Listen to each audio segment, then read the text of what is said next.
look. Listen. You took so long to say listen. Did I? It seemed like the normal amount. I also heard the right as I hit record. So that's just a thing. Let me pull up. Great. Let me pull up the doc of the week. Look at all the. Did you see these faces I put in? I did. I sent you the faces via Discord. I didn't put them in this document. I've got about 15 more faces specifically for episode 15? 12. Well, that's a slight exaggeration, but a little bit. Hey, guess what? What? Look, listen with Geese and Guyera, and I'm Guyera, and that's Geese. Hi, it's geesepeep. I wonder if anybody else is in the room.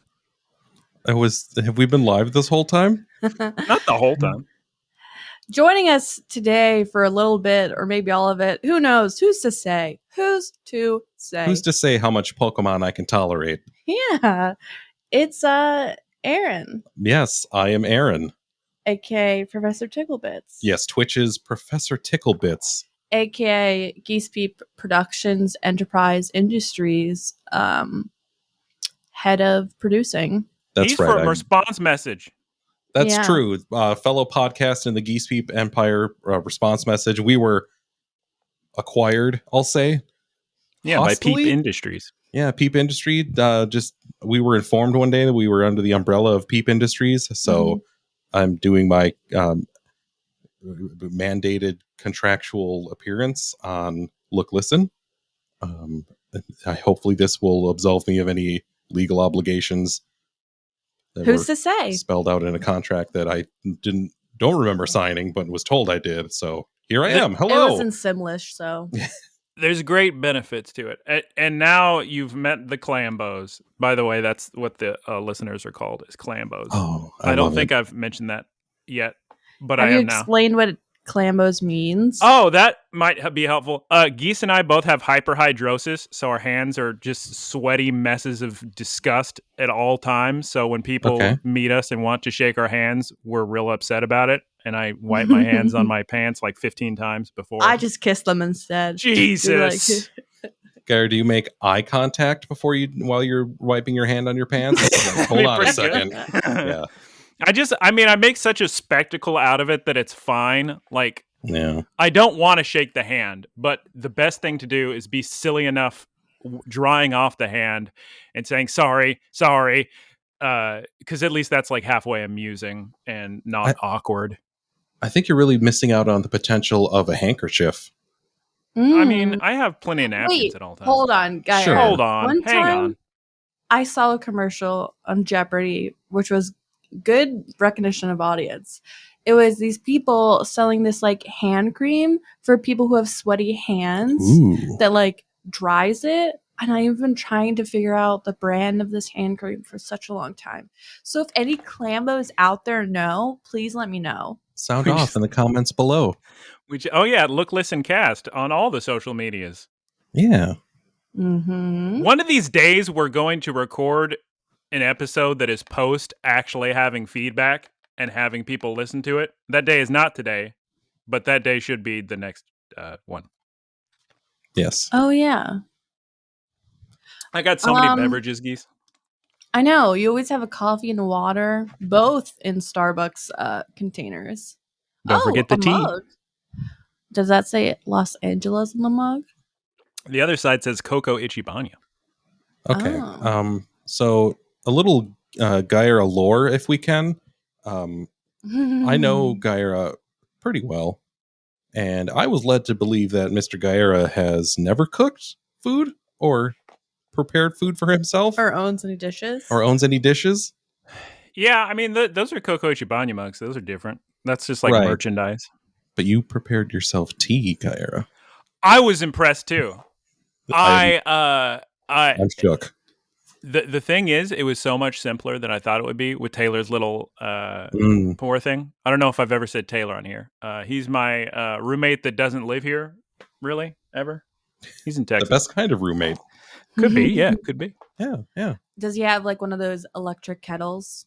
Yes, he does. It's Those Bolt really and I are nice. always going on about it, talking. Bolt's our friend too. Friend of the show, Bolt, all the way from Australia. Yeah, those are really nice. Yeah. I said London. I Same had one of difference. those that I Yeah. bought for like $10, and because it was so cheap, it rusted, and like I ended up making like ramen in my dorm room in college with like rusted boiled water. I was like, probably not the best for me. It's just, extra iron. Oh Yeah, my God. That reminds me of this one time when I was in college, and this was around the time Hotel Dusk on the DS came out. Not that that's super important, but that's what the memory is tied to. And I tried to prepare some like, oh God, just thinking about it. It was some like instant preparation noodle thing like that. And I got this like new silverware and I tried to eat it. And the taste was the most disgusting, rusty. Oh my God. I had to throw it out. Poor Hotel Dusk. It doesn't deserve that memory tied to it. Yeah. Was that your one attempt at cooking and the failure led to you never trying it again? No, that's like more of a systemic. I only ate fast food growing up, I'm sure. Never learned to cook or anything. Yeah. Hey, Geese. What's up? What would you say if I asked you, what have you been watching, playing, eating, listening, shenaniganing this week for news of the week? Okay, so we haven't recorded for like what, a week? So let me think about what I've done in the past week. That sounds accurate.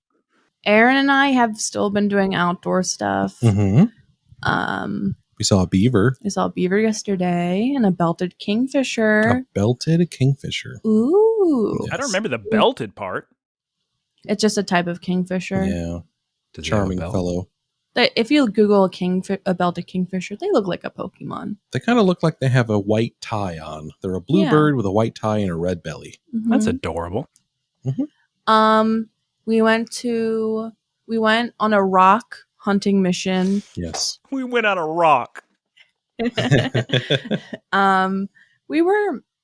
found rocks, but in the moment we were excited because they looked great in the natural sunlight and wet. They're just boring rocks. They're not as special as we thought they were. Yes. And then we spent the whole next day at the Milwaukee Public Museum. Yeah. Which reminds me, so they have this room where you can go into, and it's like full of butterflies that like can, land on you, and you can look at the butterflies up close. And so we went in there. Do you want to tell the story, Aaron? Sure. Well, okay. So yes, that was a major feature of the first floor we were on. Let me back up a little because we went through miniature Europe, which was basically like. So you're at Epcot? Yeah, well, it's like it's like a 4-H exhibit of like, look at this person's room. They're from Sweden. Look at this person's room. They're from Germany. Cute, right?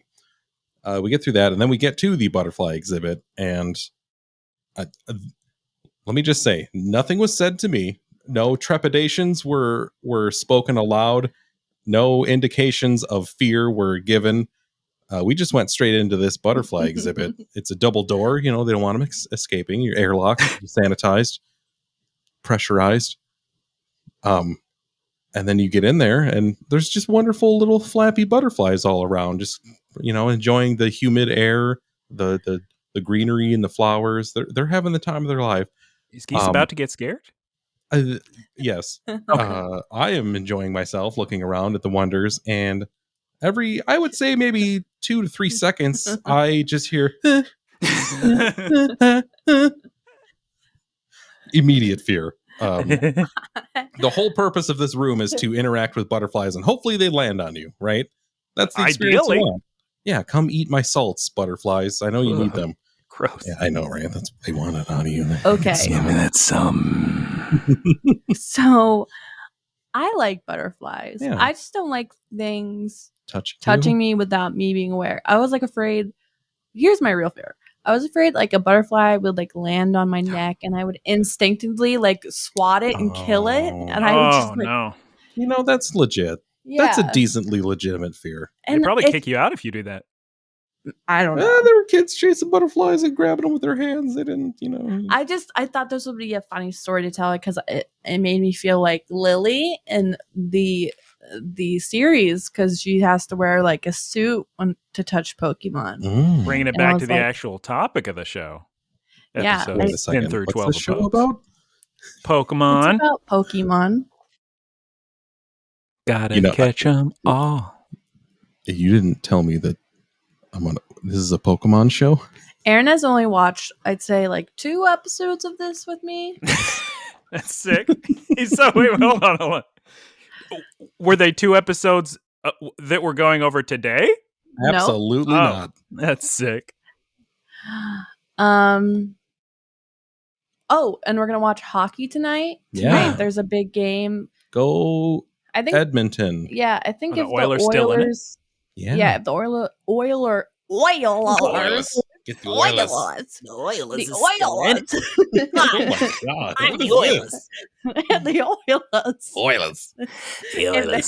I think they're out of the finals. I don't know who they're playing. They're not gonna lose. Colorado?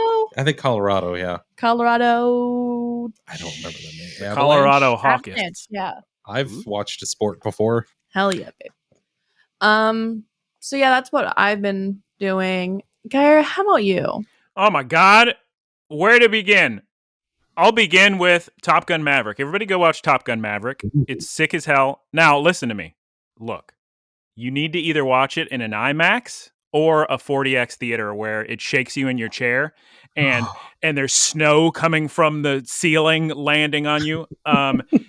That movie is way too good. Way better than it has any right being. Everyone immediately go see Top Gun Maverick. And guess what? Also, Geese. What? I got a free ticket to see Jack White perform. Free? That's amazing. Correct. On Wednesday.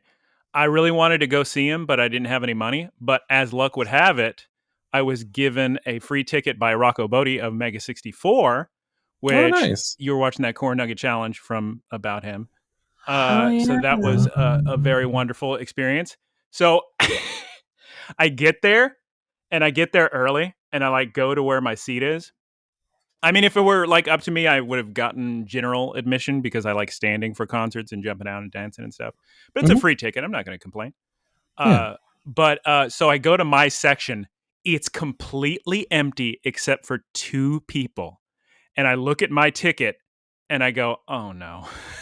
Jack and White's I walk over and sit immediately next to him. Oh. I feel like such a weirdo. And I show him the little piece of paper with the thing written on it. Because this is one of those shows where they lock up your phone. So they have like a technology where like it's a bag and you have to put your phone in it so you can't use your phone the whole time. So they just write down what your ticket is. So that was kind of silly. Was Jack White with like the Raconteurs still, or so? No, I mean they were like on hiatus for a while, and then they put out another album. That's actually what was most disappointing about the concert is he only performed White Stripe songs and solo stuff. So he didn't play any Raconteurs. He didn't play any Dead Weather because I was really wanting to hear Steady As She Goes. But it was not in the encore. By the way, I don't like encores. We need to stop encores. I think they're dumb. Like, we all know what we're doing. Yeah, let's just keep clapping together. Yeah. I don't like it's disingenuous to me. It's like it's tradition, it's like I get it. Is there some kind of like Broadway or theater tradition that they still do that they don't need to? Like, no. Sometimes they'll come back out. I mean, normally you don't wait and then they come back out. They bow at the end. Like, there's no keep clapping until they come back out. I get that it's tradition. I'm sure people like it. But it just feels like we're lying. Because when they walk off, it feels like, oh, show's over. Just kidding. I have seen like a performer like, this is normally where we would walk off an encore, but, I gotta poop. Forget that. Let's do this. Let's just keep going. It was the crowd went nuts. So you get, I guess, maybe points for bucking the trend. So I ended up standing most of the concert. I was at the back row of that section, so it's not like I was blocking anybody. But I just found it so silly, so dumb that all these people, like during the show, would be like sitting, and then a song they recognized, they'd stand up for it, and then they'd sit back down. And I said, that is the goofiest shit I've ever seen. So I'm just standing up with this guy next to me. Guyera, no cursing. Damn it! Oh, I gotta cut that out. I'd just like to point out that I am the only one of us three that has not cursed on this episode so far. I didn't curse. Yes, What did I say? You said HE double hockey sticks. That's not not. We established that That's wasn't an a ultimate curse. curse. That's You the can worst say- curse. No, Aaron, no, we Aaron, you can say hell and you can say damn. I would never. I left in like one ass in the first episode because it was just too hard to edit around. But no S words, no F words, no H words. You know, No P words, no V A. words, no X words. You know what I'm talking about. I don't, but okay. Yeah, we Geese don't know is what you're mouthing them all to referring- me right now, and this is the filthiest thing I've ever seen. No. No. You can cut all Yeah. that. I'm so glad that they're mowing the lawn right God! now. So yeah, Guyera, do a come back with a the Jack White concert, and that'll give you a natural starting over point. Give yourself a clap, and then say, "So the Jack White concert, pretty good." That'll give you an edit Or point. are you trying to avoid the verms? Well, the more of just me doing the V word, P word, X word, and then telling Oh, everybody that Geese was mouthing filthy things. We can cut I that. don't care. Nothing You can filthy keep it in. things. I No, wasn't. no, but you she can keep wasn't. it in. I don't care. Okay. I'll decide when listening back how entertaining it is. He'll decide. Guyera decides. Guyera decides. The new podcast on the Geese Peep Network. Guyera decides. What will he choose? Editing the podcast. Does it sound not professionally edited? That's right. But I'll do to make Aaron feel sick. I'll do exactly what he said. Back to Jack White.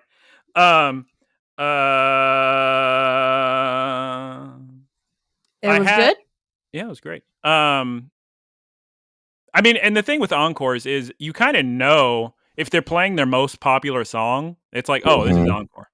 So he played Seven Nation Army. Everybody's losing their mind. I couldn't believe they had food trucks there, and they had like places where people could get alcohol or whatever. In that entire giant place, because it was at the YouTube Theater connected to the giant stadium. I don't know anything about sports, but I think it's a football stadium. Is it the Rose Bowl? SoFi Stadium. That's Pasadena. SoFi. Okay. It's in Inglewood by LAX. Gotcha. But they don't have coffee anywhere. They have Monster energy drinks, but I don't drink Monster energy drinks. So I left in my when they ask what do they call it? The not exit survey. But they email you and like, how'd you like it? Yeah. Oh, how'd we do? Rate us. I wrote, where's the coffee? That's my only issue. It's 9 p.m. at night. I need a coffee. Yes. Aaron, Yes. should we change the OBS scene so Guyera can also see you? No, I like being just a disembodied voice for Guyera. Okay. Listen. Also, it's not an OBS Body. scene. It's literally the raw camera feed. Raw Okay. camera. Getting it raw. Getting it raw with. All right, on Nope. to the next part of Eating It news. Taco Bell, Tale of the Week. Taco Bell Tale of the Week. Tale of the Week. This segment is spooky. Okay. You would not believe what I went through. Geese, look at me. It was nighttime, right? Yeah. And I go to order my normal evening Taco Bell, as you do, 3 to 5 times a week. Spookiest. My normal evening Taco Bell. Yes. And I open what? I'm sorry. No. You're setting a scene here. Can you kind of like recite this like it's an Edgar Allan Poe poem? It was the night of the 3rd, and all through the evening, Taco Bell was blaring, and I my could stomach attempt. was screaming. Oh, I'm not going to rhyme or anything. Okay. Oh my God, Aaron. Tell me your story, Guyera. Just go. Jesus. I got to worry about Edgar Allan. Okay. Just evening Taco Bell. Walking to Taco Bell, about to place the order like I always do. I open the app. Geese, what does it tell me? It's like, hey, guess what? We're giving a big bonus on gift cards right now. So if you buy $50 worth of gift cards, we'll get you $15 off. I say, wonderful news. What do? I purchase it. What happens then, Geese? Absolutely nothing. I can't use the gift card. It's completely borked. It can't show me the balance. Then I check the balance again. There's $15 taken off of the card. Oh, no. Oh, my God. So I call Taco Bell that night, the next day, and they just keep saying, oh, we're closed for the holiday. And I said, what holiday? The only holiday that day was National Egg Day. And I don't think Taco Bell was closed for National Egg Day. No, that's my kind of holiday. It's terrible. I'm going to have to pull an Aaron and do the RSVP 79 chargeback because they didn't give me anything. They just stole my money. And I keep calling this Taco Bell gift card hotline, who just keep forwarding me to the Taco Bell help service line that just keeps saying we're closed for the holiday. So you don't have a person like you did at what was it? I don't have Dora's number. I don't have Dora's number, but my boy Alex from Taco Bell, the greatest human being to ever live. I went the next day, came back 3 times just to see him, and he did help me a little bit. He just gave me a mountain of free food, and I said, okay, that's good for that, but I still am gonna, I guess, need to do a chargeback on the card because anybody who's not Alex screwing up big That's time. not right. They can't do that to you, Guyera. They can't do that to me. All right, Aaron, your choice. What should we do first? Because we haven't even started talking about the episode yet. We're already 20 minutes in, so we need to rush through this. Do you want to do Geese Peep's Weather Report of the Week first, or Pokémon News of the Week first? I would like some weather, please. And now over to Geese Peep from Wildcat Middle School. Hi, it's Geese Peep here, reporting the weather live from Henderson, Nevada. It's mainly sunny with a high of 107 Fahrenheit. That's too hot. Wowzers. Winds are southeast at 10 to 15 miles per hour. Humidity 12%. Back to you, Guyera. For Pokémon News of the Week. Oh, Lord, we got a lot of news in Pokemon News of the Week. Since we last recorded, there has been a Nintendo Direct. Well, actually, we thought it was a Direct, but really it was just a trailer for Pokemon Scarlet and Violet coming out this November. We've seen new Pokemon. We've seen the box legendaries. We got little Lechonk. He's a little pig, a little Iberian pig. We got Smoliv, the little olive Pokemon. We got Hiraidon and Miraidon looking into the future and looking into the past. They all look very sick. They are like reptiles that can turn into motorcycles or something. We got in the new games, we got 4-player shenanigans, so everybody can play together and join their friends, and it's going to be a wonderful time. There was also Go Fest last couple days. Everybody in the Pokemon community catching a bunch of shinies, doing a bunch of raids. People were complaining about the low shiny odds though, so maybe not the best. Geese, guess what? What? Guess what? I accidentally in Pokemon Go, I threw away every single one of my Ultra Balls and I started freaking out. But then I contacted Niantic customer support and they're like, all right, we'll give you 250 back. And I went, phew. That takes a long time. Thank goodness. You know how to talk to customer support, folks. When I have an issue, I'll let you know. And you can talk to support for me because I hate doing that. Yeah. It's a skill. Yeah. You just show how they can, make you happy and be on your side, and then they'll do it. Yeah. Just got to be nice. No screaming. No cursing. No cursing. Just being nice. Vexes on their family. But I would say for Guyera's advice of the week, if you can immediately tell that the person talking to you is not capable of helping you, I would just be real quick to be like, oh, can I speak to somebody else about this? And they're going to be like, they're going to tell you the same thing I told you. But you got to say, oh, no, it's okay. I'll just... Because, I don't mind hearing it from them. That's okay. I like talking to people. Let me get out of your hair. Why don't you pass me off? I'm going to be a problem. Yeah. How about... Okay. That's Aaron's boomer advice of the week. Okay. Boomer advice of the week. Aaron, 70 years old. Sorry that I'm. Yeah, can we do like the Smuckers turning 102 this week? It's Turning Aaron 102? from Madison. I don't even get that reference. Because it's a boomer reference. Look they at did it those on the Today Show. Smuckers. Yeah. Smuckers sponsored Old People of the Week on Good Morning America or something. Hi. Aaron? I don't Geese? know. What Can we What's talk up? about Pokemon? Yes, Sun and Moon. Let's. The can we anime. all, what was the Smuckers like? Why would they do that? Aaron? I don't know. Hold on. Is there a Pokemon named Oh my Smuckers? There's a There's Shuckle. now. Shuckle. And Shuckle has berry juice inside of him. Jelly berry juice. Coincidence? I think not. Probably not. I don't like anything I've just heard. Please continue. Okay. Okay. Episode 10 of Pokemon Sun and Moon. The name of the episode, Geese, I don't have it pulled up. Can you tell me the name of the episode? Episode 10. I don't have it pulled up. Aaron, pull up the name of the episode. Episode 10 of Episode the 10 Sun and is Moon called anime. What's the name of the island they're on? Let's go. Melee, probably. Melee. Yeah. Hold on. Please tell me the name of the episode. Hold on. I'm getting the I'm Wikipedia ready up. for the Here name. comes episode 10. How do we? None of us have it pulled up. Sun and Moon. Oh, It's like Island Challenge. We did it. Did they get their Z I don't know crystal? which one is episode 10 and which one's episode 9 at the time. Well, tell me the titles and I'll tell you which one is. Okay. Trial and Tribulation. Trial and Tribulation, episode 10. In the Japanese version, we open with Hala, the trial kahuna captain. He's asking the audience, hey, what crystal do you get if you beat me? Okay, so we're opening. It's Which adorable. Crystal, Aaron? Which crystal? The What's Z the crystal? Be more specific. Yes, the one for make Pikachu do his Z move that Ash used too early and it exploded. Okay, so you saw that episode, but I mean, you're kind of right, but Start with a T. Right. no. What are we doing? What All do we right, keep going, Guyera. Okay, good work, Aaron. Good try. It's adorable right off the bat. We got little Growlithe treats that Ash is pouring for Pikachu and Rockruff. They have a very cute bowl. They're trying to eat. They bump their heads.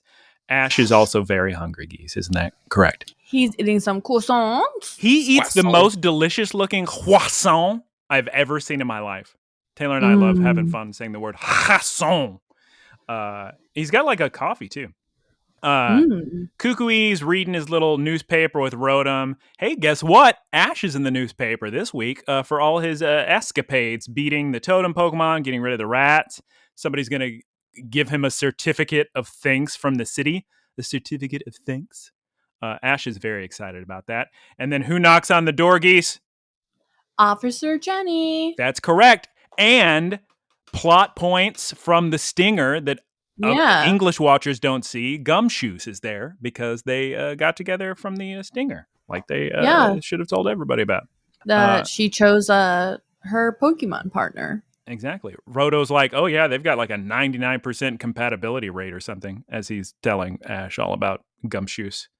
Yeah, Officer Jenny's there. She presents the certificate to Ash. Does she offer to give him a ride, but then she doesn't do it to the grand trial? What happens here? Because I feel like they're like jumping around. Yeah, she offers to like escort. Yeah, to drive in the patrol car. But I don't remember why they don't. Maybe they just walk there. I don't know. Or maybe they do. I don't know. I guess like Hala, the kahuna, is nearby or something. But Jenny leaves. They salute.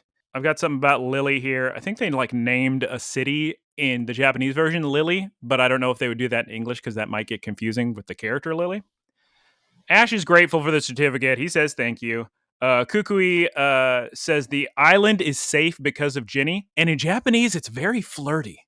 Is it very flirty in English? Like the way that Kooks is talking to Jenny? Yeah, I didn't know anything. But he's a married man, so he needs to be careful. Whoa. Spoilers, Guyera. That's a Oh, no. Forget I said anything. We cut to Ash. He's praying with Hala to Tapu Koko in this like shrine thing.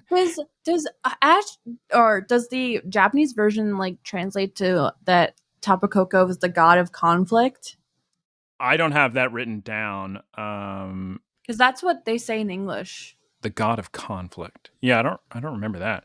They do talk about Tapu Koko. They're like, is he listening to us? And Ash's foot wiggles. That's all I got. I don't know why his foot wiggled. Aaron's eyebrows coming up for the foot wiggle. Can that be the episode of this title of this episode of this podcast? Ash's foot wiggles. If you write it down, we'll workshop it. Okay. Workshop.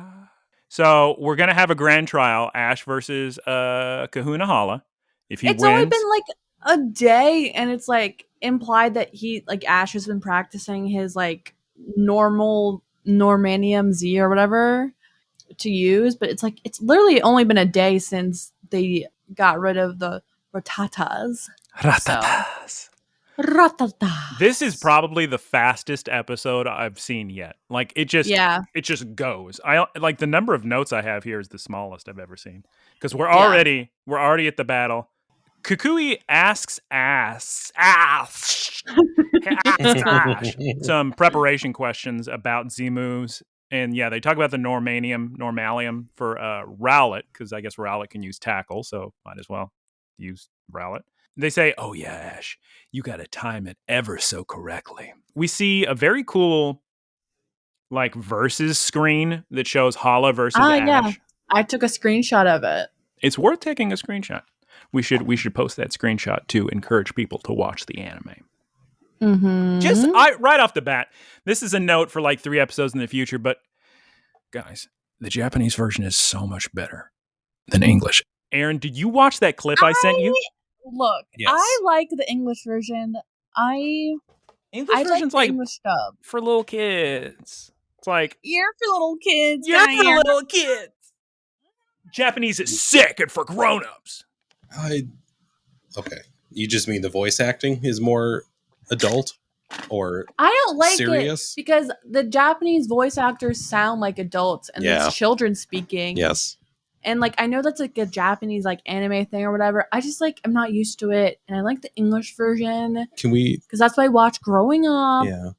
Why don't we derail this entire podcast and have a 7-hour debate over subs versus dubs, and we'll finally end the debate. Look, some subs are fine. Like, plenty of people talk about how great Cowboy Bebop dubbed is, and it's great. But the thing with Pokemon is like when I listen to because as soon as the Fast and Furious Tokyo Drift music started in the Japanese version, I went, there's no way they use this in English. So I went over to watch the English version and I was correct. It was just some generic dumb music. And I was listening to the voice acting and it just sounds like a bad cartoon to me. Where in Japanese, everything sounds so cool. Like the suspension of disbelief is so much higher. Like I love Pokemon so much, and when I hear Japanese, I can just be in that world and experience it. When I hear English, I'm picturing American actors in a studio in Austin standing there recording for cartoons that don't know anything about Pokemon. Like, I immediately see the actor's face. Just a completely different experience for me. Do you watch these cartoons with your eyes closed, or? Aaron? Can you edit in like a slide whistle, like a boing noise and some air horns for my great joke there? Yeah. Hysterical. That's Aaron's dad joke of the week. Joke of the week. Credit to Jeff Gersman, because every time I do that, it's just from Tweet of the Week. Tweet of the That's week. right. I mean, but I can't stop. I can't stop. Everything's of the week. Well, it's not like he, was the first person ever to do that. It's just but he's my inspiration. That's where your brain latched onto it. Apparently. Yeah. Okay, so back to the Pokemon. So we're in the battle. Cool versus screen. Ash throws an awake Rowlet out to battle, which is surprising to everyone because little Rotom's like, he's probably just sleeping. Rotom is surprised about that, and then Hala throws out Crabrawler, which is a fighting type crab with some big boxing glove fists. Flying is strong against fighting, so Ash has made a good decision in using Rowlet. And Hala is a fighting type Kahuna. Like Gym Leaders, he has a type specialty. I don't think we have to be like super specific for this episode because it's basically all of a battle. I think we have to like do the main beats. We can get through it pretty quickly. Yeah, we're gonna be done real quick. Don't worry. Because wait, you don't want to hear a play-by-play on the battle? I mean, I do like a summary. Like, I don't think we need like every specific like move used or whatever. But I wrote down every move. Okay, all right, Guyera. Okay, you do your summary, and I'll let you know if you need to speed up. Hold on, let me get my calculator and my Excel spreadsheet. Let's do this. Let's min-max this fight. Get the timer, Aaron. Okay. hey, Geese. Guess what's going on during this? Guess who's in the jungle staring at them in the Tapu Koko. He's always creeping.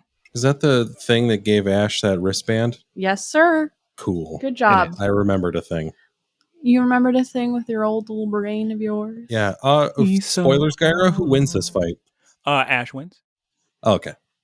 I do like that in one of the episodes I saw, he was doing challenges and not winning them all. Yeah. That was nice. He loses a lot. Okay, so here's rapid fire. What happens in the battle? Bubble, peck, very exciting, speed demon, crab grab, brutal swing, power up punch, health dramatically decreased. No, he's fine. Leafage, bubble beam, canceled out. Hala and Crab are strong. Rowlet is a cutie pie. Ash and Rowlet are like, oh, I got a great idea. Why don't you sneak up on Crabrawler? And then Rowlet sneaks up, and he's able to defeat Crabrawler by being real quick, even though Hala's over here using Z moves. Big giant power-up punch, like I said. He defeats Crabrawler, even though Crabrawler uses the Claw Guard and the punch and the dodge and the swing and the tackle.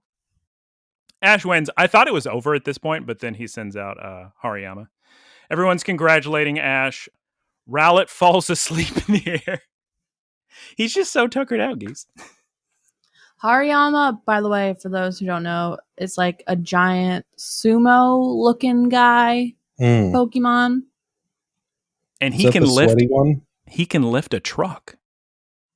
The sweaty one. Isn't there a Pokemon that's all sweaty? Swelton. Swelton is not a Pokemon now. Swelton is 100% a Pokemon. Swalo is a Pokemon. So Hariyama is a sumo wrestling Pokemon. He can lift up to 1,667 Pikachu's worth of weight. Go Pikachu, Iron Tail, Fake Out, Knockoff. What a great combination! Electro Ball, Arm Thrust, Block Ball, more Arm Smacks. Kukui has like this internal monologue about what will Ash do? Dodge it, Thunderbolt. Hariyama's fine. He claps and does the slow approach, and he's about to do a Z move, Belly Drum, Max Attack. It hurts Hariyama. So Belly Move is a move in the game where it lowers your HP but dramatically increases your attack power, and that's what Hariyama does. I thought it lowers your stamina, not your HP. It's your HP. And in the show, it said stamina. In this one, in Japanese, it made it clear it was HP. Stamina is not a stat in Pokemon. Do you mean like speed? It says stamina. Yeah, stamina is not a Pokemon stat. I don't know what that Unless I'm wrong. Who's to say? Who's to say? I've got that stuck in my head now. So we get some like cool Dragon Ball energy from the Z move they're doing. Pikachu does a quick attack to outspeed the all-out pummeling that Hariyama's doing. He gets by most of them, but one of them does hit him. Pikachu's hit, and Rotom has this sick thing where, so his display on his like chest shows emotions, like it shows emojis, and he's got like this like phew face when Pikachu is not knocked out. Cut back to Tapu Koko still watching the battle. He's on a tree branch in the jungle. Hollow's like, oh, I should have expected that this trainer was so good since Tapu Koko's so interested in him. Pikachu runs around, does Iron Tail, more combos, Breakneck Blitz, which is the Z move with Ash. There's a giant explosion, and Hariyama is knocked out of the arena. Looks like Hariyama is going to die. Like, yeah, like, that happened. Honestly. He's unable to battle. He's got the little squiggly eyes, which means he's knocked out. Ash wins the island challenge. Big old celebration. He's saying thank you. Everybody's saying, you did a great job. And then in Japanese, Hala says to Ash, you have such a youthful, splendid aura. He says something similar to that in English. Yeah. He gets the Phytinium Z crystal, but oh my God, Geese, what happens? Geese is eating some grapes. I didn't realize. I shouldn't ask the question. Aaron, what happens? Who shows up? War Metal Greymon shows up, and Angemon, and that big cactus thing show up, and Battle Royale with Digimon. And Can't like even pronounce Digimon. Right as Hala like presents Ash with the normal Z-move crystal. What's that Pokemon's name? Which one? It started with an H, I think. Hariyama? No. Did you just say Hala? Was this a loaf of bread Pokemon? No, Hala is the kahuna. He's not a Pokemon. Oh, okay. It's like a gym leader. Is he a loaf? Does he have abs like a loaf of Hala? He's thick. Look, Hala can get down to business to defeat the Huns, if you know what I mean. So right when Hala presents Ash with the Z crystal, Tapu Koko swoops in and replaces it with a Electrium Z crystal. That's what it's called. Thank you. At that point, everybody's like, blah, blah, blah, blah. And Hala says, hey, I want to join the celebration. Can I? And Ash is like, yeah. And can my friends come too? I couldn't have done this without them. And he's like, yeah. And then they all have a big giant party. Ash thanks Tapu Koko as he stares up into the moon. And then he's talking about, I want to battle. Yeah, so now we're at the point where you haven't seen it unless you watch that clip I sent you, because this is Japanese exclusive stinger information. After the party, we cut to Hala and Hariyama. They're like training and clapping hands, and Hala notices that Tapu Koko dropped off the Phytinium Z. He was like, so he is a very respectable... What did he say, Geese? He's a respectable deity after all. He didn't steal it. Yeah, something like that. Something like that. Aaron, how'd you like the episode? It was great. It was like staring at a blank wall the whole time. It just as engaging, and my imagination went wild with what was on screen. Aaron was making breakfast while I was watching this. It was like watching eggs fry in a pan, making toast, hash browns. This shows a plate of hash browns and eggs. Aaron? Not crowns. Oh. Shredded hash browns. Shredded hash browns. Ooh, sick. Yeah. We did it. Episode 10. Very quick to the point episode. Now. I'm sweaty. Geese. I can't keep doing that, Geese. It's like every 5 seconds, my mind wants to go. And it's like, if you count the number of times I've said it in this episode, multiply that by 4 or 5 is how many times I almost started saying it. So let's move on. Continue with Pokemon. And check your Pokedex. Would that work? With Rotom. Episode 11. What's the name of the episode, Geese? Oh my goodness, what a great question. It is Young Kiawe had a farm. Young Kiawe and his farm. Young Kiawe had a farm. E-I-E-I-O. And on that farm he had a milk tank. E-I-E-I-O. With a milk tilt and a mud bray. And a mud bray and a Tauros. Actually, I love this episode. It's very cute. Yeah, it's really cute. This is the Kiawe episode. I think at this point we've had like episodes about each of Ash's classmates except for Mallow at this point. Yeah, no Mallow-centric. She shows up, though. Wasn't she in the Lily episode? She showed up to like give support or whatever. Yeah. But there will be Geese, did you just go, yep? No! There will be a Mallow episode at some point. Sick. Episode 11, we open with, in Japanese anyway, Poke Problem with Kiawe. And he says, what's my specialty? And it shows some options like milk, ice cream, something else, and a fourth option. No school today. Very exciting for Ash, but it's a very early morning and it is time to practice with these Z moves and these Z crystals with Kukui. Let's practice Normalium with Rowlet and do the Breakneck Blitz. At this point, Rowlet parts the Red Sea, which is very exciting. Ash thinks it's sick, as do I. Rowlet got real tired from it, but at least he, performed a miracle. That's cool. And we learned that Rowlet got real tired because like he doesn't have as like as strong as bond or like as much practice with Ash, like when compared to like Pikachu. Oh, really? I must have missed that. All I got was Rotom saying Z moves are exhausting. Yeah, that would make sense. They explained that. Can I interject with 2 quick things? Yes. Questions with Aaron or about 15 minutes ago. Did you say crab grab? Yes. Sure. Was that a move? Okay, I like that a lot. That's great. That's fantastic. And what was the blitz move? Breakneck blitz. Breakneck blitz. Can we? This is as your producer, I'm going to give you your money's worth out of what you're paying me, which is $0. I love seeing Aaron's just his left hand in the shot. It's so good, like Dr. Claw. Oh, Claw. Yeah. Wait. Gotcha. Claw. Get you, don't get you.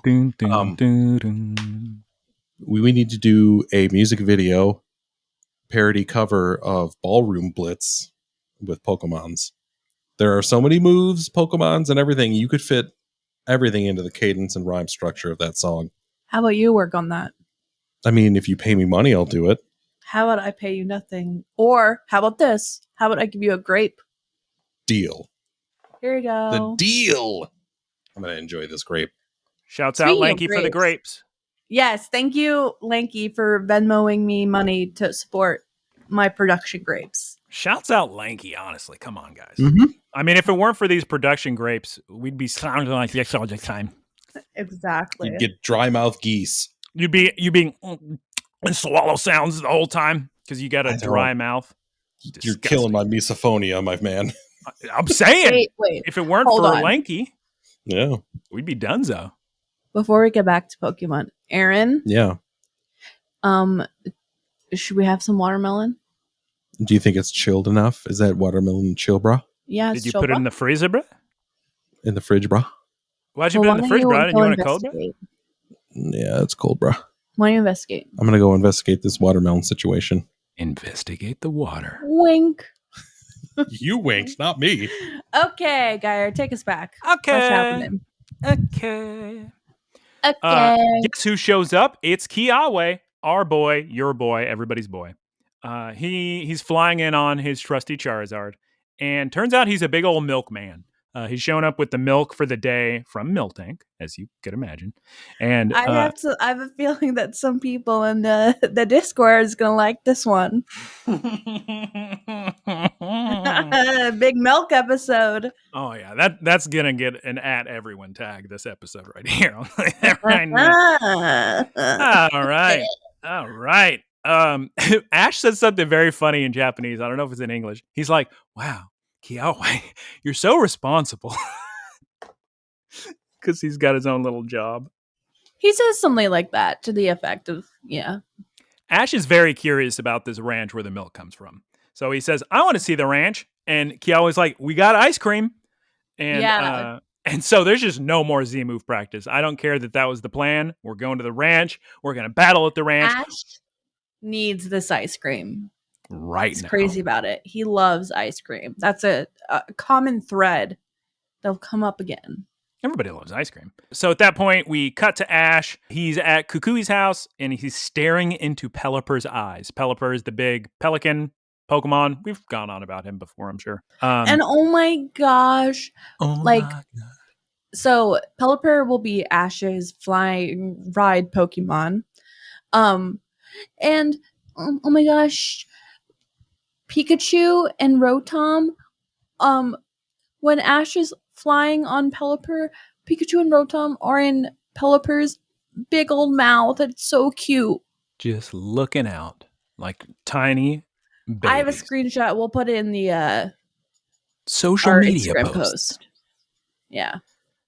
So while Kiawe is on his sick Lizardon or Charizard, Ash is on a Pelican. Very exciting. It's a dream. Turns out Kiawe every morning before school delivers milk to the entire nation of Alola, just hopping between islands. I no idea how he has that much time. As the sun is rising, he's given milk to the kids, to the old people, to everyone. You go from Melee. Aaron's back with watermelon. Got a big old bowl of watermelon. How was it, Aaron? I don't know. I haven't touched it yet. Okay. Okay, Aaron, you missed that we're on milk delivery now. So We're delivering milk. We're flying to Akala Island from Melee Melee. We fly past Team Rocket, who's sleeping in. Jessie's very bored, and then Beware rolls over onto her. And then they start screaming abounds. As you do. Yes.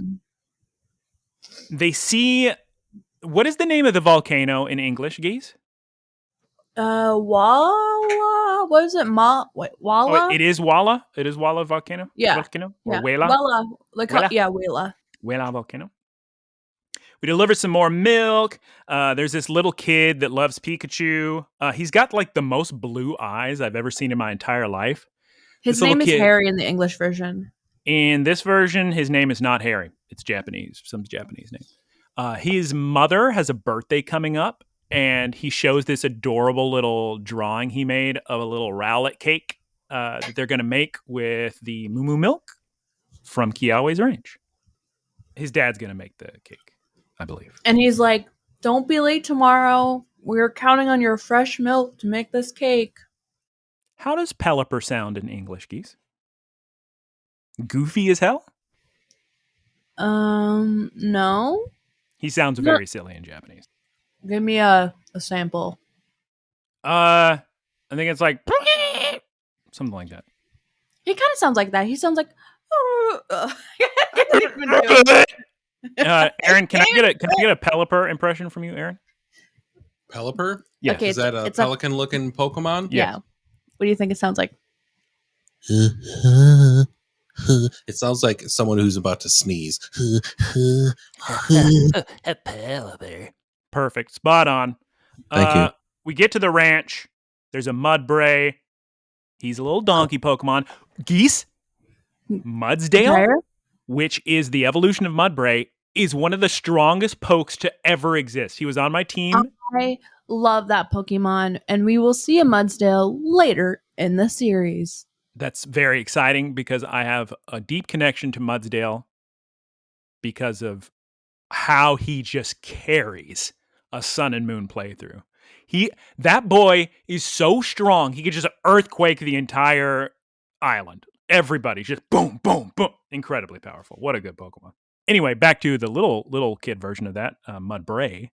He's eating dirt, and Ash walks over, and he vomits all over Ash because he got too close to him. Kiawe's mom shows up and has a towel for Ash to... And she's a man. Cutting that one out, and he cleans up. That is not kid-friendly. We can't have that phrase, but we can't have the S word. Come on, Geese. Come on, Geese. Okay. You can say she's a cutie. She's a cutie. She's feisty and living that Alolan life. Hell yeah. Gives him a towel to clean off, and she's like, oh, man, this volcano over here makes all this grass and everything and dirt so nutritious for all the soil. Pokes. Yes, great soil. I'm talking the best great soil around. Soil. And you wouldn't believe what time it is. It's time for ice cream, Aaron. Kiawe's dad, the manager, shows up. Looks like a big old nerd. A nerd. He's got a big bowl of ice cream, Geese. Yeah, he does. What's his name in English? Card. In Japanese, it's Shibu. I don't think they say, or maybe they do say. I don't remember. Rotom photographs Shibu, Kiawe's dad, and registers him in his documents of everyone. Yeah. Rotom, you need to calm down with all this private information on everybody you meet. I wrote here, Kiawe is spooked. Oh, from his little sister. In Japanese, her name is Hoshi. What's her name in English, Geese? Geese? English name of the... Mimo. Mimo! That little girl's name is not Mimo. Don't lie, Geese. It's Mimo. I'm not lying.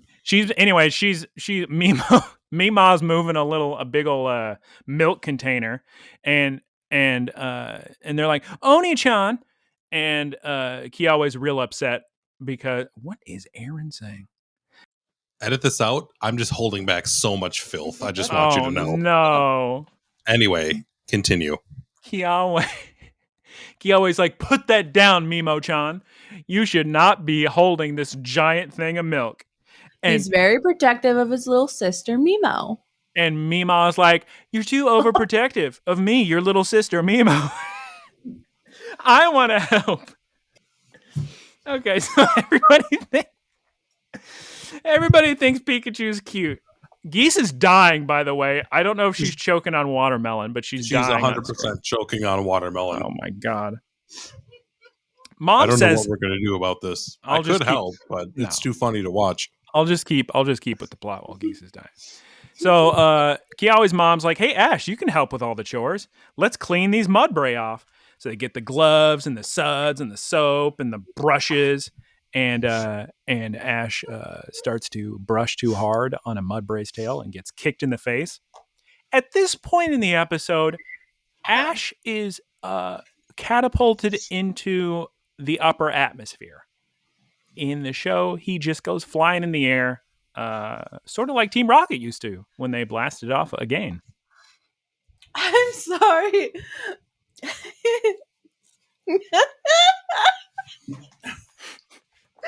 Yes. Yes. It's a Mimo. Right as I took a giant bite of a watermelon. Yeah, Mimo-chan's there. Oh. Okay, so now we cut to a very cute image of Pelipper and Miltank snoozing under a tree. Then we cut back to Ash. He finished cleaning one whole mudbray, and now there's only 60 more to go. Oh my god, Geese. The next chore is so adorable because they're moving hay around, but Pikachu's helping, and they gave him a little tiny baby Pikachu pitchfork, and he's doing a good job. All the kids are helping. There's not enough, says Mima. What is she referring to? Oh, not enough hay. I guess. Yeah. The Pokemon need more hay to eat. Yeah. Ash is going to town on the hay. He's doing a pretty good job. Everyone's very impressed with him. Then we cut to the evening time. I think all the chores are done. There's an adorable little herdier. He's walking the Miltanks. There's a Turtonator helping move all the Tauros. And Ash and Kiawe are on top of this hill, like just watching the ranch. It's a real nice view from there. Doing their last minute checks, make sure everybody's taken care of. And now we cut to dinner. They got a big spread out there, but first they got to pray to the Wele volcano before they eat. Everyone's very reverent, and they have their what do you Aaron, help me with this one, when they got their little heads tilted forward a little bit. What's that called? When they're doing in prayer? They're just in prayer. They're doing a little grace. Is there a noun for that though? When you have your head tilted down a little bit with your eyes closed? Bowed, maybe? Is there a noun? I don't know. We hear a bunch of insects outside, which I'm kind of confused because what is that? Is it a cricketot? Is that a Pokemon? Or are there just insects in this world? I don't know. Who's to say? Who's to say? Ash and Pikachu, we cut to them in their own beds, which is neat. They're both super sleepy, but Rotom's like, what, no battle? I thought you came here to battle. And then we see that Kiawe is outside practicing with Turtonator. They're doing like fire attacks. And he goes, yeah, I wake up super early in the morning, do all these chores, deliver all this milk, then I go to school, and then at night I train. And Ash is completely blown away by how impressive Kiawe is. We get some backstory on Kiawe at this point. He goes on. Oh my gosh. What was that? Obeisance. That's the noun you were looking for. Thank you, Aaron. Obeisance. Kind of reminds me of the word seance. Ooh. Interesting. Aaron, speaking of weird words, guess what word I learned yesterday? No. You know how we have the word homesick in English? Mm-hmm. In German, there's a word for homesick, and there's also a word for, it's similar to that, but it's about somewhere far off that maybe you've traveled to before. Okay. Because that's the feeling I felt yesterday, because sometimes I'll smell something that reminds me of Tokyo, and it's just like this wave, this pang of a homesickness, but not for my home because it's somewhere else. Right. The name of that word I've since forgotten, but it's like ferntumlim. Is it an actual German word, or is it the German thing of turning a sentence into a word? No. It's an actual real word. It's not even that long. Okay. I was told. Speaking of smell memories, every time I walk by a Bed Bath & Beyond, I fall to my knees crying and scream a random woman's name. It really makes people stop and take notice. Rebecca! Janet! Why? It's a good time. Sick. Geese, do you want to explain about Kiawe's grandpa or anything? Sure. Yeah, let's just get back to the episode. Look at those eyebrows. Sorry, guys, you can't see her eyebrows. Sorry, Clambos. Okay, so we're going to flashback. Kiawe's like probably Mimo's age in this flashback, and he's with his grandfather, I guess at like Walla Volcano, and his grandfather's explained to him that fire is destructive, but it also like provides life, and that as a fire type trainer, he has to think of fire in the way that it provides life. So it's very much like Uncle Iroh from Avatar Last Airbender kind of like sentiment. Is that the cartoon with the blue people and the big tree? I mean, there's oh, okay. I'm not even going to entertain this joke. Aaron, what is this breaking news I'm seeing on my telephone? Oh, yeah. Well, if we really want to throw things into disarray, as of this recording on June 6th. Yes. This is breaking. This is exceptionally breaking news. This broke within like the recording of this podcast. Oh my God. Jeff Gerstmann is leaving Giant Bomb. They're going their separate ways. What the hell is Giant Bomb? Yeah, Giant Bomb is a video game. It's a website about video games. Without Jeff Gerstmann. Without Jeff Gerstmann anymore. Yeah. It started in 2008? Yeah. Yeah. Jeff and a few of the others from GameSpot, they kind of split off and did their own thing. Started under Whiskey Media down in the basement. Grew from there. Arrow pointing down. Became its own thing. Split between two coasts. Had a lot of phenomenal, I would say, like trend-setting things that they did for the video game reporting industry. There was a long period of time they created the best video game podcast on the planet. Sure, that's why easily. I became aware of them. The Giant Bombcast. My brother actually got me into that. He told me about it. He's like, "You got to listen to this. It's great," and it was. Yeah, so that's shocking. All of video game entertainment, in terms of covering it or talking about, owes a lot to him. Thank you, GameSpot and Kane and Lynch review. Kane and Lynch 2. Oh, pardon me, Kane and Lynch 2, the much better one. Another breaking news. Breaking news from Geese. Is there? Oh my God! Is there rain? It was raining earlier. Can we get Wildcat News middle school reporter Geesepeep talking about Jeff Gerstmann leaving Giant Bomb? No, with all the scene in San Francisco. For everybody. Yeah. I was just gonna say the breaking news is that I got watermelon all over my white shirt when I was choking. Oh no, that's so sick. You see it? I see a tiny dot. We'll get it out of there. Okay. That's so sick. So Kiawe's grandpa. He says, "Be the flame of Alola. Fire brings civilization." So that was a fun. Yeah. That was a fun flashback. Bedtime. Ash wants to do a Z move first, though. Even though we got to wake up early, we cut to the next morning. Mima's holding some more milk. Kiawe is upset again. Kiawe grabs the milk. And then it's a bit. When I say milk, I'm talking about the big old milk container, guys. Come on now. Yeah. Let me see those. Guys, come on. Guys, can you please, for just 1 second, follow, please? Look. So he picks up the big milk. And then where does he set it, Geese? Where does he set the big milk? That's right. Pikachu's tail, Geese. Yep. I was just about to say. And it shocks everyone, just like all episodes of Pokemon. Classic bit in the show. It's a classic bit. And then we have like a Kiawe sparkle thing. Like, I don't know what that was. Do you know what I'm talking about, Geese? Where they like do a zoom in on Kiawe's face and he has all these sparkles. No. Sick. Okay, so now it's the morning, and we got to go deliver some more milk. Come on, Ash, let's go look how sick this sunrise is. Oh my God, there's volcano smoke. We better get out of the way. For like 1 second, we cut back to the kid with the birthday mother, and he's like, "Oh, I wonder where they are. It should be here in like 30 minutes," because they're expecting the milk delivery for the cake. Cut back to Kiawe and Ash by the volcano.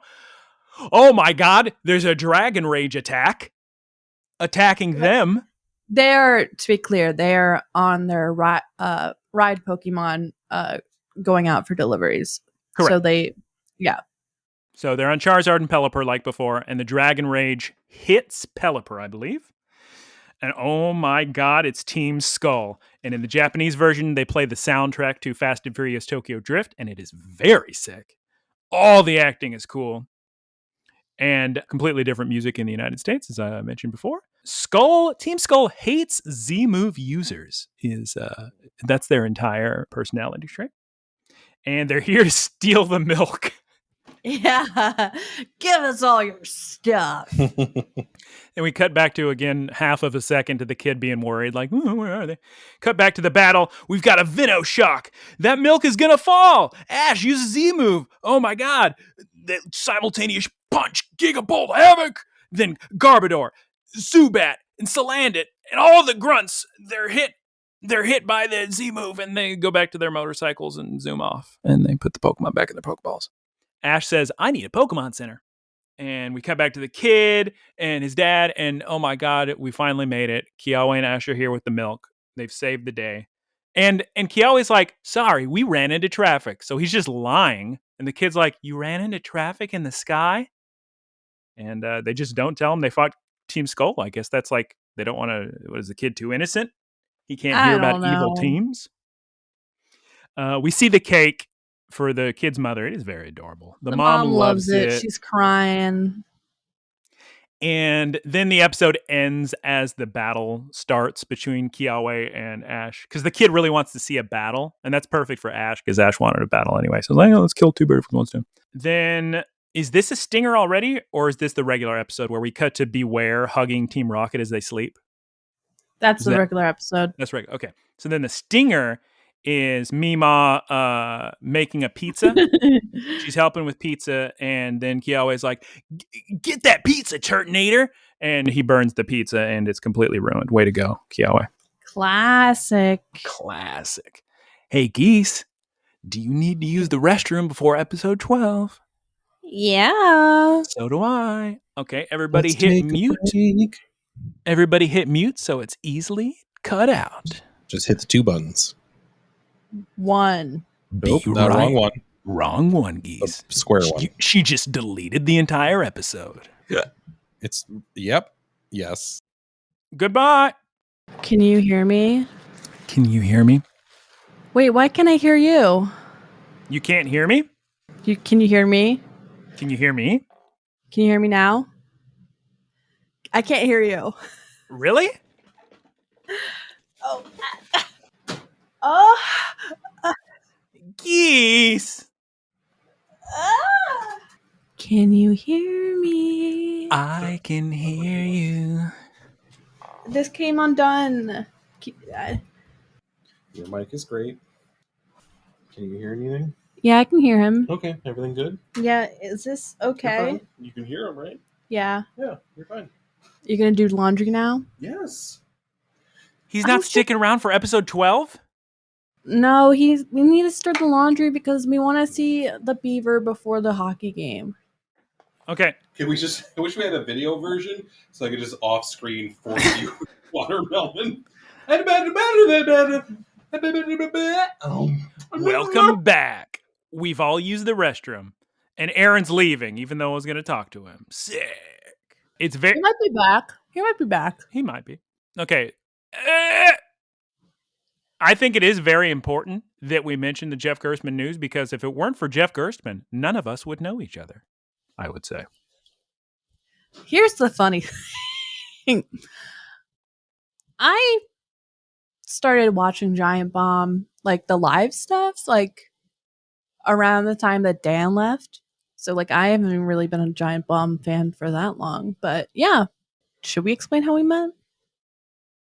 Through Dan Reichert's community, Twitch and Discord. Yes. That's also how I met Aaron, who is Geese Peep Industries Enterprises producer and also my boyfriend. Come get your boyfriends in the Dan Reichert Discord. Get your boyfriends. Geese, I got to do laundry today too. Maybe get a haircut since I'm seeing my family next week and I got too much hair. I just don't like the back is the main problem. Like here's fine. But you know what's weird? I always put hair goop in my hair, and then at a certain point, I stop putting hair goop in the hair once it gets long enough. But I have yet to stop putting hair goop in the hair. So this is going to be the first haircut pre-stop hair goop in a long time. Very exciting. I'm staring at my Pokemon. They're so sick. Look at all those Pokemon. All right. Let's jump on in. What? 12. Which is called The Sun, the Scare, the Secret Lair. What? That's the episode title? Yes. The Sun, the Scare. Oh, wait. Yeah. The Sun, the Scare, the Secret Lair. That title has nothing to do with the episode I watched, so hopefully we watch the same one. Oh, no. Guyera. You didn't watch an episode about James and Marini? No, yeah, yes, that is the episode. Okay. I don't know what the sun has anything to do with it. Secret Lair, they're talking about the tree? Real quick to say that I found my package of Big League Chew, and now I'm a big boy playing baseball. Is it green apple or grape? Ew, gross! You didn't see shit. That's also, a real actionable you threat. Cursed. Oh, is this the actual podcast? Yes. Oh, shit, sorry. This again. There it is again. Wait, that's just bubblegum, right? Yeah, it's not chewing tobacco. I know that, but why? It tastes good. Big League Chew is a lot of fun. I'm old. Anyway. The Sun, Scare, the Secret Lair. Episode 12, we open in Japanese with Poke Problems with James, of all people. And he says, who will be my companion? I don't remember all the options, but the answer is Marini, as we spoiled. Hold on, Guyera, 1 second. I need to find a piece of clothing to give Aaron for the wash. Entertain the folks. I'm just going to mute and cut. Sorry. Hello? Sorry. I had to get some laundry done. Everybody loves that voice, especially me. Didn't sound at all. On my screen, you're just completely frozen. Let me take a picture of what you look like because it's hysterical. Okay. God, I wonder if that's ever going to fix itself. Oh, it's fixed itself. Episode 12. We open with Beware, looking adorable. Like, the way they drew him, I guess like the camera is far out. So they draw him smaller. So he just looks super cute. He's outside of the tree fortress, I've called it, which I guess is what the episode is referring to, the secret lair. I guess. Team Rocket's inside. They're gorging on berries, sleeping on leaves. Mimikyu's walking around being spooky. And Geese, what do we get? We get a call from the headquarters in this like bomb thing. Yeah. Giovanni, that's his name, right? Yes, he's the boss. He's like, y'all ain't catch any Pokemon? You haven't, and his secretary's like, you haven't made a report in many weeks. Wait, up? It's been weeks? I don't know. I think it's weeks. It's been a while since they reported is basically what it gets down to. Been a while. And it's been a while since I've been catching Mimikyu.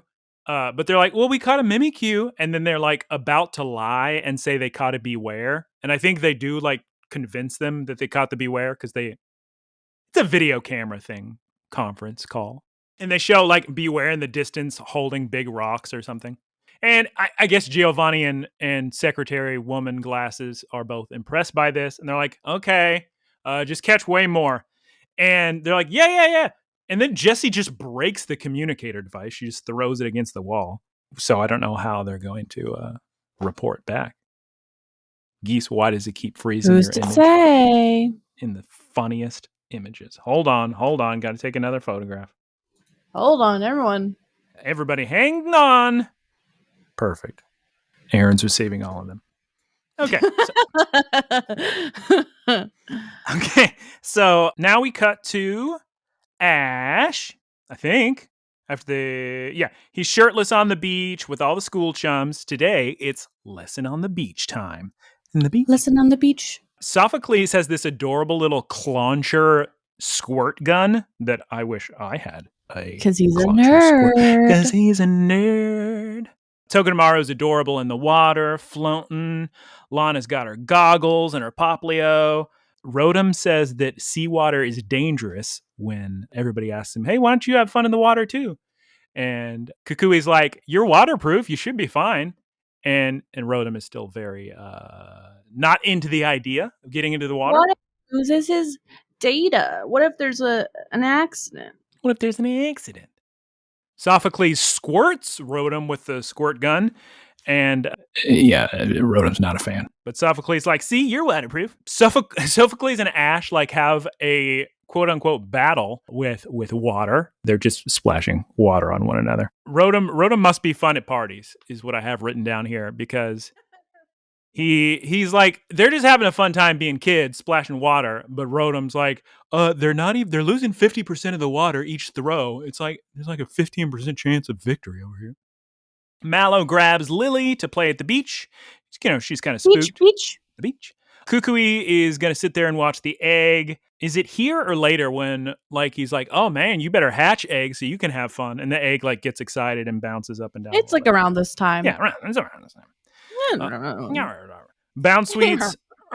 Bounce Sweet's splashing everyone. There's a big water fight with everybody. Even Kiawe joins because Ash is like, come join the boys team for the water splash fight. Because he's too busy boys versus girls. Boys versus girls. Because Kiawe's too busy putting sunscreen on his Turtonator, which is nice to do, so he doesn't get sunburn. Rockruff's losing it. He's so excited at everybody playing and splashing, which is kind of surprising because he should be weak to water. At this point, we cut to Team Rocket.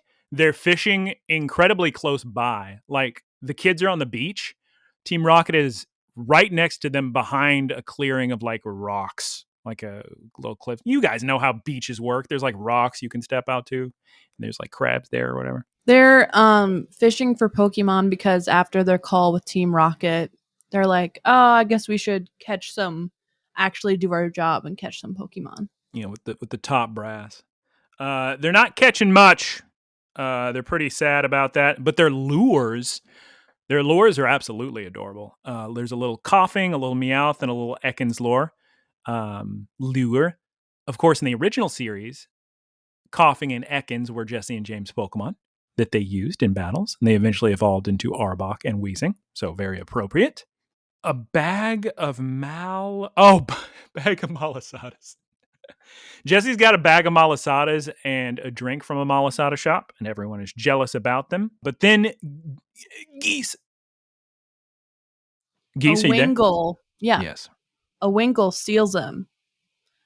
And she's really mad about it. As would anyone be mad if somebody stole their delicious donut. When I was in Japan, the crows, Geese? The kites. They're like these hawk-like birds. If you Google Japan kites bird to distinguish from kites, the kites. These birds were ruthless. They swooped and literally stole some of my ice cream. Right? Like Jesse, right when I was about to take a nice big bite. Well, at least the Wingle feeds it to little baby Wingles, and that's cute because he's got a little nest full of babies, and they're eating the Malasada. At this point, Team Rocket notices a sleeping Cloyster nearby. Cloyster is the evolved form of Shelder, so he's a big old giant clam. I was about to say Clambo, but no, just giant clam. So Jessie goes to catch it. She throws a Pokeball at this sleeping Cloyster, who just then eats the Pokeball. And they all try to open up the Cloyster by just pulling. And if you guys have ever tried to open a clam, you know that is near impossible. They're trying their darndest. Meow's trying to help. James is trying to help. It doesn't work. It's too tight. Then the surf, the wake, whatever you call it, the water comes up. And as soon as the water hits everybody, the cloister goes out to sea and then just spits the Pokeball into the water and just kind of annoyed goes away. He's upset. Then we cut back to Ash and Kiawe. They're having a little race. They're swimming. Ash loses as usual because Kiawe is an athlete. Then they see some adorable little Corsola, but they accidentally scare them. And then, Geese, our poke of the day, a bunch of Marini show up. Marini. What is a Marini? Marine? So Marini is a water poison type that I'm trying to how do you describe it? It looks like a I'm trying to describe it like a You got it. Like, what's the kind of animal looks like an anemone? Yeah, like a sea anemone. Here, tell Aaron, run to Aaron, yell to Aaron, Google what is Marini based on, and he's going to come in with Aaron's Poke report of the week. Aaron is currently doing laundry in the basement. Well, he can do laundry and Google at the same time, so he's going to be fine. Marini's a poison type. She's got little like tentacle things coming out of her head. She attacks upside down. It's a dangerous Pokemon, especially in groups. So there's a bunch of Marini. Kiawe's like, hey, we got to get out of here because this is big trouble. They swim back to the beach. Kukui's like, oh, yeah, God, it's a good thing you got out of there. They can be real dangerous. Rotom goes on about how they are the brutal star Pokemon. And yeah. They attack they like raise up their little hair tentacle things and land on their victims upside down and like sting them with their tentacle needle things. Very scary Pokemon. Ash wants to battle. I have written down here, just in the middle of all this. Maybe he wants to catch one of these. Who knows? Yeah, I think he implies he wants to battle the Marini. Okay, that would make sense. Rowlet does not sound like he wants to do that. He's terrified of that prospect.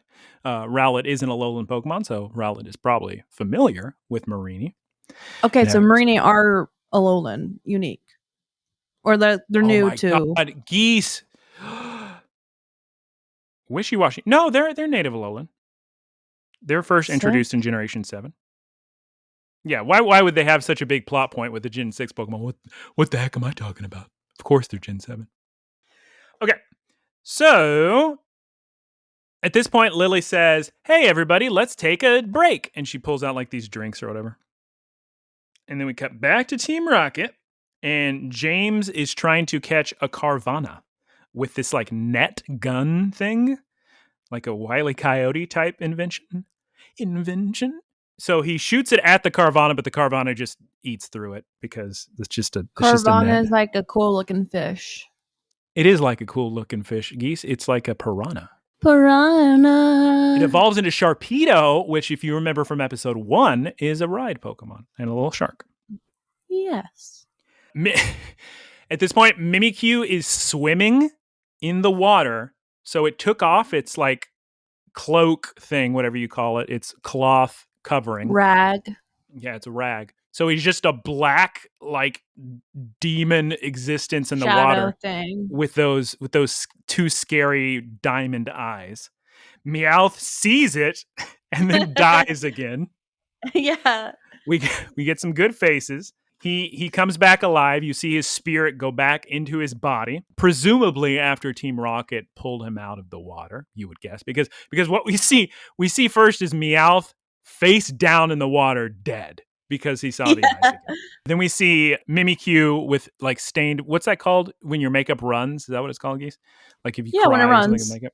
Yeah. So we see Mimikyu with like the makeup of the face that's supposed to look like Pikachu, all runny because it got out of the water. Wobbuffet fishes out a sandal, and he seems upset, but the Corsola next to him are thrilled about that sandal. These Corsola are absolutely adorable. James decides, all right, here's what I'm going to do. He again, very Wile E. Coyote. He creates this entire diving suit and his helmet looks like a Corsola. He's like, I'm gonna catch these Pokemon. They're just gonna think I'm a Corsola. He goes into the water, and the plan is that he's gonna bring the Pokemon back to the rocks, and then Meowth will battle it, because Meowth can't battle Pokemon in the water because he's not a water type. He's just a cat. He sees some Alomomola everywhere, which is a Pokemon that everybody thought, it's a Gen 5 Pokemon. Everybody thought it was an evolution of Luvdisc. And I would say initially that probably was the plan.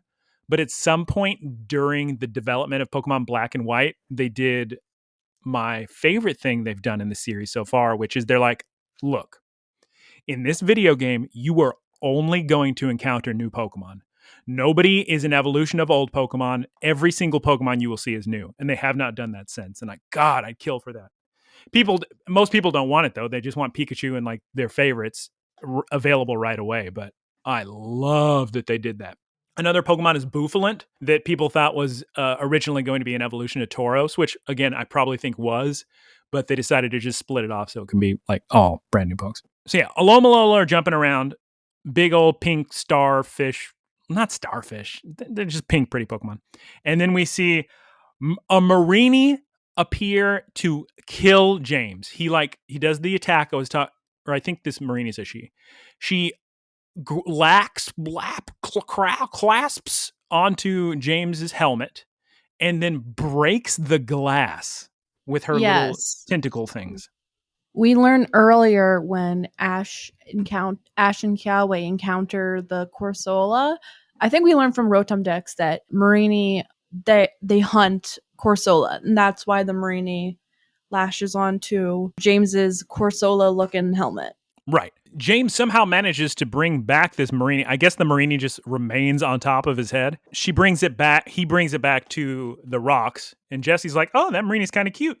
And she approaches Marini, but Marini slaps her away and then goes to attack James' head. Now then, when she attacks James's head, she poisons him. So what happens then is James's face becomes purple and his hair becomes matted and resembles Marini's little tentacles. Yes. And I should say, Marini herself is purple. So now James looks like a Marini. And Marini's absolutely thrilled about this. She falls in love. She's in love. And then I have written here, a commercial break. Oh, this is so good. This is so good. So I'm guessing they really didn't do this in English, but it's at this point, there's a commercial break in the episode. And since James is the quote unquote host of the episode, because anytime there's a Poke problem for an episode, that character that introduces the Poke problem is like the host for like the commercial break. And James delivers the commercial break as Poison James. So you get that like coming in from the previous scene. He's like, "We'll be right back." It's very, very cool. Oh, that's cute. I like it. Okay, so then we come back. We're looking at the kids on the beach. Now it is time at the beach. Now it is time to observe Pokemon. Kiawe's looking at a Wingull. Lana's looking at a Chinchou. Sophocles is looking at a Shelder. This is real cute because Shelder's got a big old tongue, and Sophocles sticks his tongue out too. There's a little star you. Very good. Very good. Very good. Togedemaru's cute. I think she even has her little tongue out. Lily watches a Mankey kick a Primeape. Yeah, she's scared. She's like, "Oh." Mallow sees the most adorable two little Pichus just snuggling and sleeping on a leaf. Sleeping on a big leaf. And there's a little berry. A little fruit they've taken like one little bite out of. Oh my God, and they're already sleepy. Jesus. Ash and Rotom and Pikachu, they run off to where Team Rocket is. They don't know that Team Rocket's over there, but they're like, "Let's find some Pokemon." And they run towards those rocks. We cut to poisoned James. And Marini won't stop following him.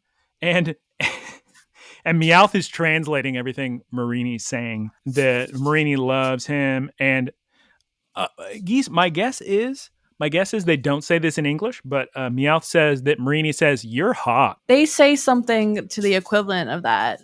Like Meowth translates Marini that like she says like, she's really into him or something like that. Really into him. Ash and the kids run into Team Rocket. Oh, there's Aaron. Hello, Aaron. And immediately they jump into a giant battle. We see Irontail, Thunderbolt, Meowth, and Wobbuffet attack. Marini is attacking Pikachu. This is exciting for Team Rocket. The Marini's going to battle on their behalf. Then Mimikyu attacks. We see a Leafage from Rowlet, a Spike Cannon from Marini. Hits Rowlet. Oh my god, Rowlet's poison. Mimikyu gets Pikachu. And are you guys there? Okay, you're there. Yeah. Team Rocket wins the battle. This is the first time. Yeah. Ever. Geese, this show's been running for decades. As long as I've been alive. Yeah, well, Geese, we don't need to say things we can't take back. But Team Rocket wins the battle against Ash. Both of Ash's Pokemon are knocked out. All of Team Rocket's Pokemon are doing just dandy. Jesse's ecstatic.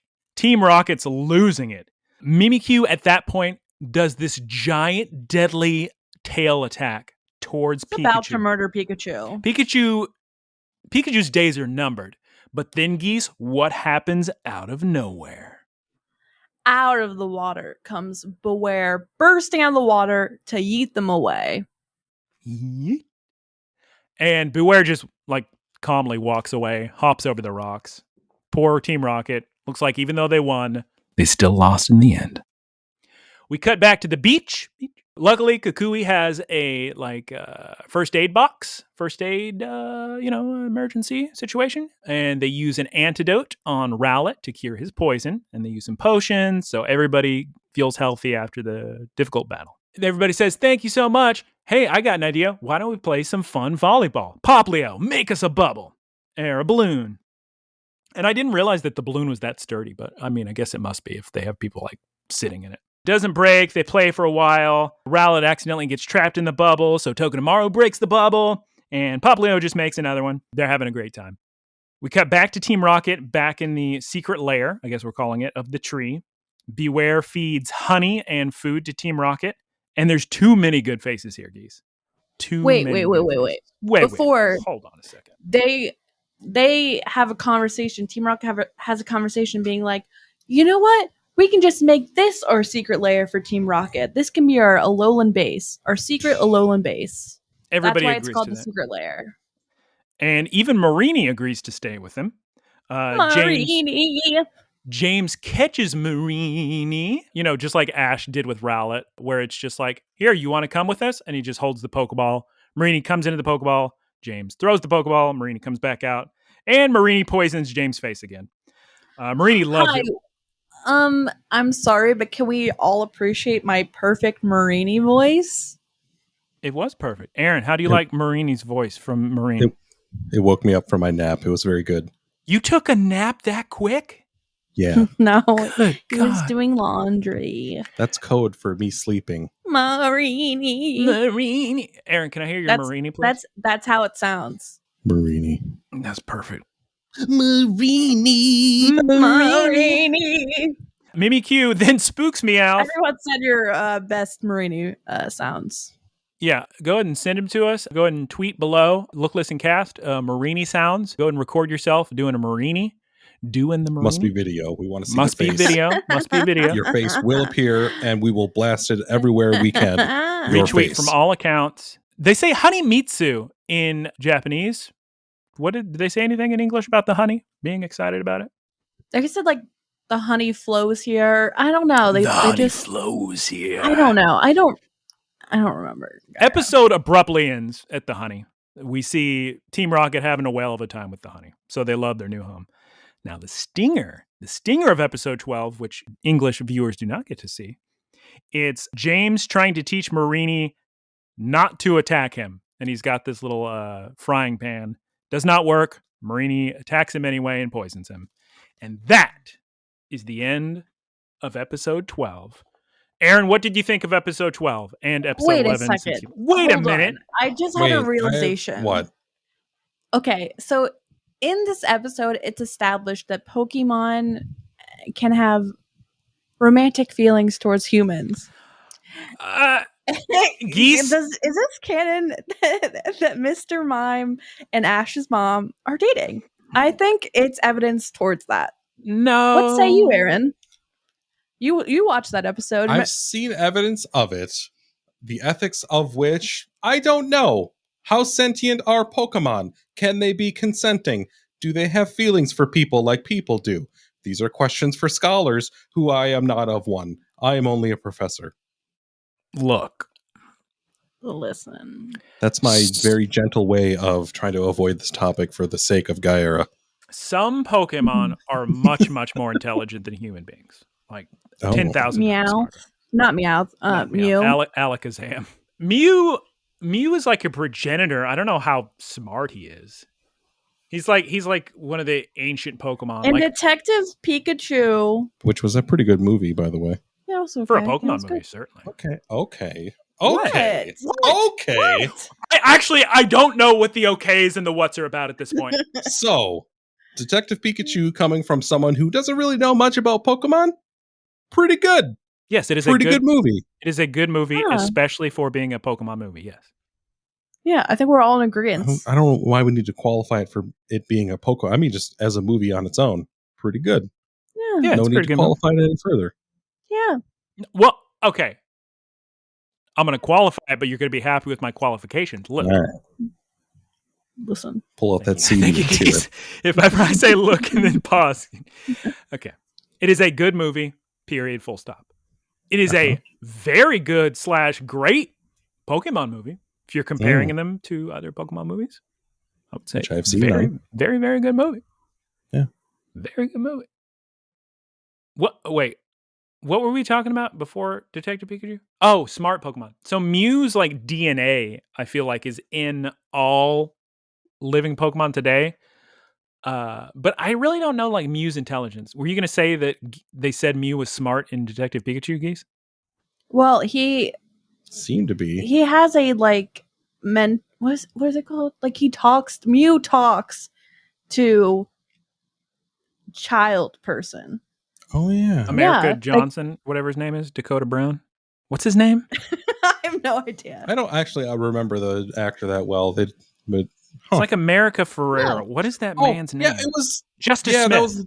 that was a giant thing of it. Is like Pokemon can't talk, and that's why he was so freaked out that the Pikachu could talk to him. Now remembering the plot of this movie, Mew and then Mew could also talk. Yeah. Okay. Yeah. Mew is a Okay. psychic type. Some psychic types can do that telekinesis or telepathy. What is mind reading? Also, a very good side. Thank you, Mind Guyera. reading and You're welcome. mind communication without vocalization is telepathy. That's under that Okay. umbrella. Yeah. Sai.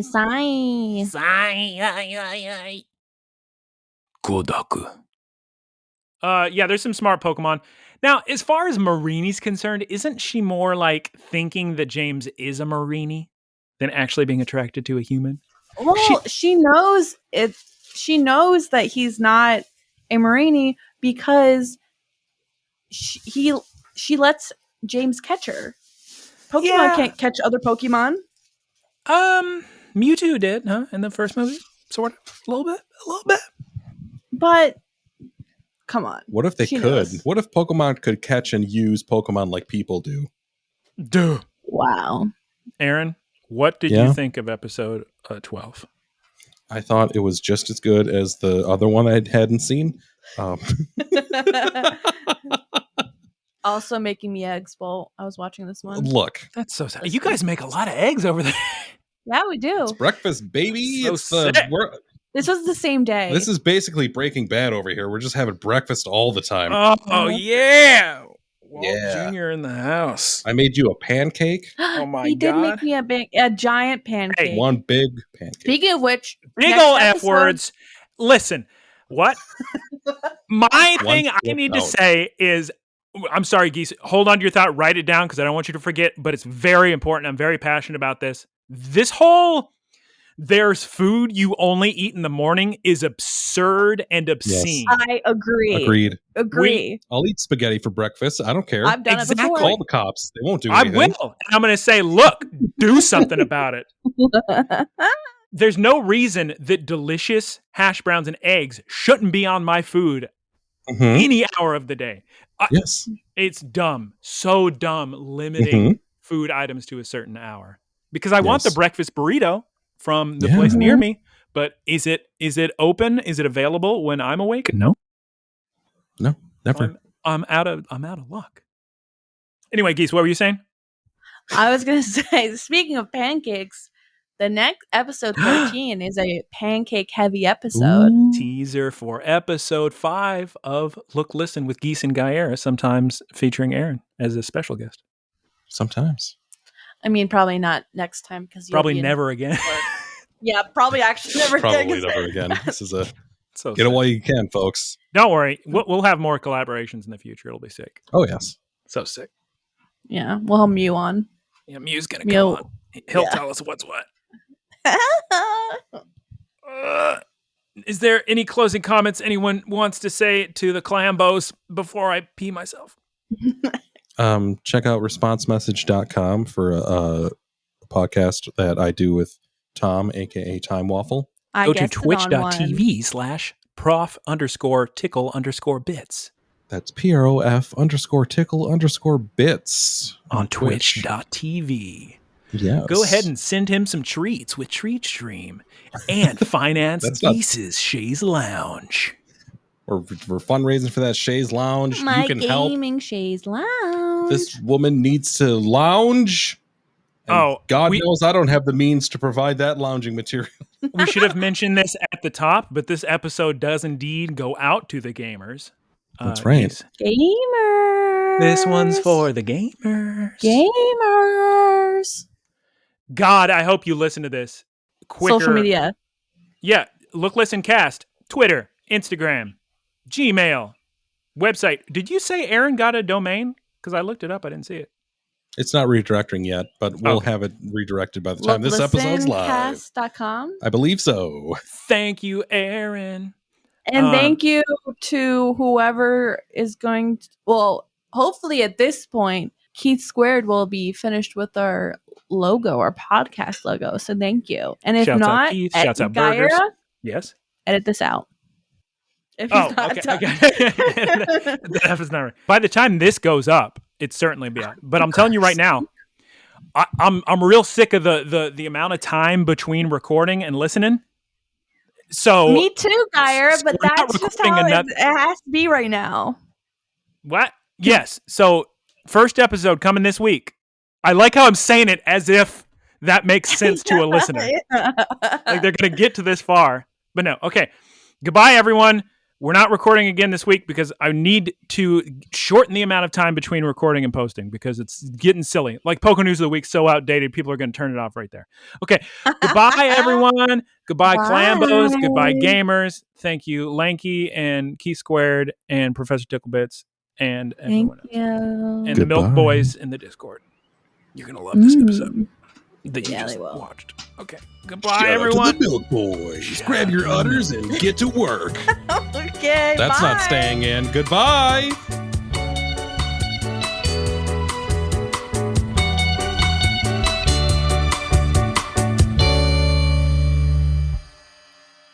Howdy, y'all. It's me, Geesepeep. Thank you for listening to the Geesepeep Productions podcast.